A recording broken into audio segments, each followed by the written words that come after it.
BRS party అధ్యక్షులు senior శాసనసభ్యులు జూబ్లీహిల్స్ నియోజకవర్గం నుండి వరుసగా 3 సార్లు శాసనసభ్యుడిగా గెలుపొందడమే కాకుండా హైదరాబాద్ నగర అభివృద్ధిలో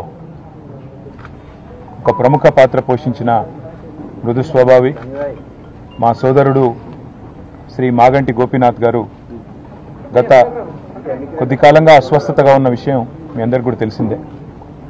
ఇవాళ ఉదయం వారు హాస్పిటల్లో మరి మృతి చెందిన విషయం కూడా మాకు ఉదయమే డాక్టర్ల ద్వారా తెలిసింది. నిజంగా ఇది బీఆర్ఎస్ పార్టీకి అదేవిధంగా హైదరాబాద్ నగరంలో అభివృద్ధిని అదేవిధంగా హైదరాబాద్ నగరంలో ఇక్కడ ఉన్న అందరితో కలివిడిగా ఉండే ఒక నాయకుడిని కోల్పోవడం అనేది మా అందరికీ కూడా తీవ్రమైన ఆవేదనని తీవ్రమైన బాధని కలిగిస్తున్న సందర్భం.